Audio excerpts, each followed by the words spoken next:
अस्सलाम वालेकुम रहमतुल्लाहि वबरकातुहू माय डियर स्टूडेंट। आज एक हम कहानी पढ़ेंगे जो कि बच्चों के मैगज़ीन हिलाल में आती है।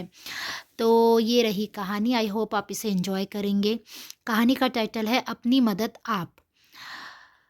कोसी नदी के किनारे वाले जंगल के जानवर हमेशा आपस में लड़ते रहते थे।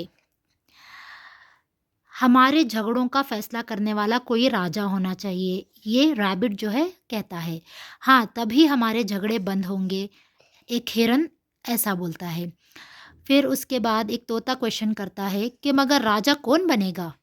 फिर तो आपस में खूब तकरार हुई। तुम नहीं, मैं राजा बनूंगा यहाँ का, मैं बनूंगा।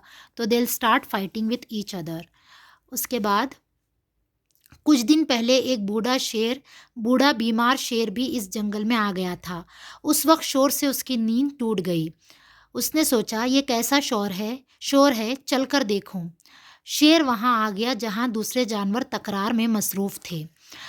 उसको क्यों ना राजा बना ले, ऐसा रैबिट कहता है। तो हिरन कहता है ठीक है, ठीक कहते हो। उसके बाद जानवरों ने शेर को अपनी परेशानी बताई। तो रैबिट कहता है कि हमें एक राजा की ज़रूरत है, आप राजा बनकर हम पर हुकूमत करेंगे। तो शेर को अपनी किस्मत पर यकीन नहीं आता। वो कहता है हो सकता है बुरे दिन ख़त्म हो गए। फिर वो कहता है कि राजा बनने में मुझे कोई परेशानी नहीं है। बहुत ज़रूरी होगा तभी किसी को मौत की सज़ा मिलेगी और हर मामले की पूरी तफ्तीश की जाएगी। ये ऐसा वो जानवरों को कहकर उन्हें तसल्ली देता है।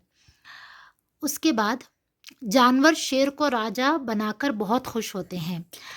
महाबली जुल्म से हमें भी सख्त नफरत और खौफ है, मगर इंसाफ के लिए मुजरिम को सज़ा दी जाए, ऐसा रैबिट कहता है।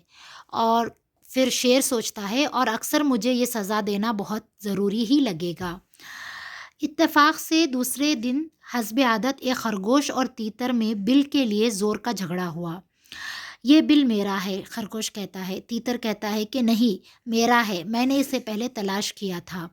उसके बाद खरगोश और तीतर आपस में लड़ने लगते हैं। तुमने तलाश किया, ठीक है, मगर इसे मेरे वालिद ने बनाया था, लेकिन उन्होंने उसे छोड़ दिया था, रहने लगा, अब ये मेरा है। आखिर दोनों ने तय किया कि इन्हें राजा के पास चलना चाहिए। हाँ चलो, तीतर कहता है। तो खरगोश कहता है कि चलो हम चलकर राजा से अपने झगड़े का निपटारा करते हैं। हाँ चलो। उसके बाद दोनों राजा के पास आ गए। महाबली, हमें इंसाफ चाहिए। क्यों, क्या हुआ, ऐसा राजा पूछता है। दोनों ने पूरी बात राजा को बताई।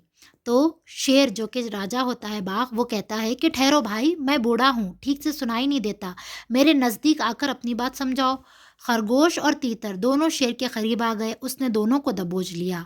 बचाओ बचाओ, खरगोश जो है चिल्लाने लगता है और उसने दोनों को अपना लुक्मा बना लिया, यानी कि उसने दोनों को खा लिया। तो दूसरे जानवर ये देखकर सोचते हैं कि काश हम अपने झगड़े खुद ही निपटाते और अपनी मदद आप करने की आदत बनाई होती। तो ये स्टोरी यहाँ पर ख़त्म होती है। प्यारे बच्चों, इस स्टोरी से हमें क्या पता चलता है कि हमें आपस में पहली बात तो लड़ना नहीं चाहिए। अगर हम लड़ते भी हैं तो हमें आपस में बैठकर अपने झगड़ों को सुलझाना चाहिए। झगड़ों को बढ़ाना और दूसरों के सामने अपने झगड़ों का ज़िक्र करना और दूसरों को जो है जिन पे हमें भरोसा भी नहीं होता, जो नए होते हैं, उन पर भरोसा करके अपने झगड़ों को उनको बताना, ये सब हमें नुकसान में या परेशानी में डाल सकता है। तो हमारी ये कोशिश होनी चाहिए कि हम जो है पहले तो ना ही झगड़ें, और अगर झगड़ा करें भी तो हम अपने झगड़ों को खुद ही सुलझा लें। आई होप आपको ये स्टोरी पसंद आई होगी और आपने इससे लेसन हासिल किया होगा। जज़ाकल्लाह खैर माय डियर स्टूडेंट्स।